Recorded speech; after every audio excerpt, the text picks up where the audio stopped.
Dear students, good mornings. Your welcomes in my YouTube channel. Student हमारी trigonometry continue थी और trigonometrical से संबंधित मोस्ट इम्पोर्टेंट कंसेप्ट जैसे हमारे पास ट्रिग्नोमेट्रिकल आइडेंटिटीज है, ट्रिग्नोमेट्रिकल रेशोज है, उनसे संबंधित हमने एक मोस्ट इम्पोर्टेंट वीडियो जो है वो बनाया हुआ है। वो हमारे चैनल्स पे अवेलेबल है। आप लोग जा करके उस वीडियो को वहाँ पे देख सकते हैं। अब इसी क्रम में हमारे पास एक्सरसाइज 8.4 है जो कि कक्षा 10 एनसीईआरटी मैथमेटिक्स से संबंधित है।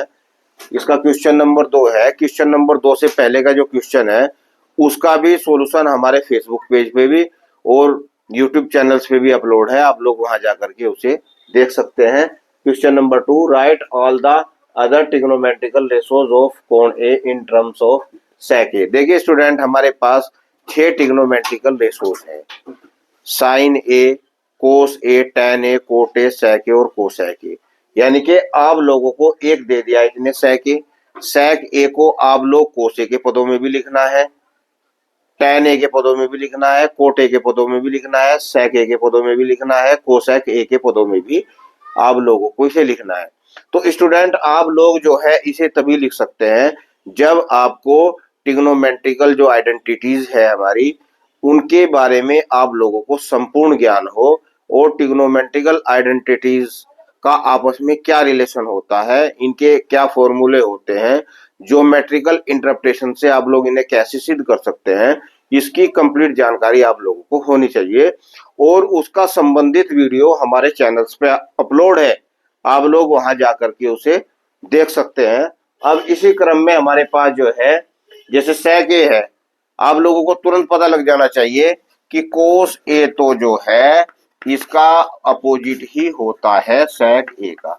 तो एक तो हमारे पास ये आ गया। अब 5 बचे, 5 को भी आप लोग कैसे लिखेंगे? एक आइडेंटिटीज को आप लोग जानते हैं 1 plus tan square A is equal to sec square A. ये भी एक आइडेंटिटी होती है, लेकिन हमें तो सेक ए के पदों में लिखना है। तो tan square A is equal to sec square A minus 1 या टेन ए, दोनों पक्षों का जब आप लोग वर्गमूल लेंगे तो tan A is equal to sec square A minus 1, ये आ गया। टेन ए को सेक ए के पदों में आप लोग इसे ऐसे लिख सकते हैं, प्लस माइनस आएगा, लेकिन आप लोग जो है tan A is equal to plus ही लिखेंगे वर्गमूल सेक स्क्वायर ए माइनस 1। इस तरीके से टेन ए हमारे पास सेक स्क्वायर ए माइनस 1 आ गया। अब जो है आप लोग स्टूडेंट्स एक और आइडेंटिटी है, आप लोगों को पता है कि sine square A is equal to होता है sine square A is equal to 1 minus cos square A.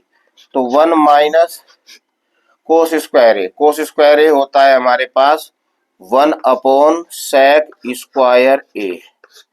तो सेक स्क्वायर ए आपके पास एलसीएम आ गया, तो सेक स्क्वायर ए माइनस 1। तो implies that sine A is equal to, क्योंकि दोनों पक्षों का वर्गमूल लेंगे हम लोग, वर्गमूल sec square A minus 1 upon sec square A का वर्गमूल हो गया सेक ए। तो अब आप देखेंगे एक के बारे में आपने फाइंड कर दिया, 1 हो गया और 2 हो गया और 3 हो गया, और हमारे पास अब क्या रह गया? कोसेक ए होता है हमारे पास। कोसेक ए बराबर होता है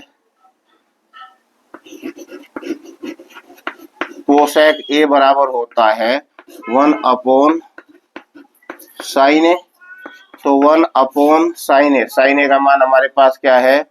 वर्गमूल sec square A minus 1 upon सेक ए। तो कोसेक ए को आप लोग कैसे लिख सकते हैं? सेक ए अपॉन वर्गमूल सेक स्क्वायर ए माइनस 1। इस तरीके से आपके पास कोसेक ए आ गया। और अब कोट ए, कोट ए को sec a के पदों में आप लोग कैसे लिख सकते हैं? कोट ए को भी हम sec a के पदों में लिखेंगे। ये आप लोगों को फॉर्मूला पता है कि कोट ए बराबर होता है कोस ए बटे साइन ए। तो कोट ए, कोस ए हमारे पास क्या आ गया स्टूडेंट? हमारे पास 1 अपॉन साइन ए। और साइन ए आप लोगों ने क्या फाइंड किया था? साइन ए फाइंड किया था आप लोगों ने, साइन ए फाइंड किया था आप लोगों ने सेक स्क्वायर ए माइनस 1 अपॉन सेक सेक ए। तो आप लोग इसे ऐसे भी लिख सकते हैं। तो ये हमारे पास हो गया, तो कोट ए बराबर ये हमारे पास हो गया, ये यहाँ पे जाएगा और ये यहाँ पे जाएगा सेक ए अपॉन साइन ए और वर्गमूल सेक स्क्वायर ए माइनस 1। तो इस तरीके से जो है आप लोग इसे ऐसे सेट कर सकते हैं। और ये हमारे पास कुछ रिलेशंस है, आप लोग इनकी सहायता से इस क्वेश्चन को ऐसे सोल्व कर सकते हैं। स्टूडेंट, यदि कोई स्टूडेंट्स नया हो, वो हमारे चैनल्स पे आ गया हो, तो उसे हमारे चैनल्स को सब्सक्राइब कर ले और आप हमें फेसबुक पेज पर भी फॉलो करें। Thank you.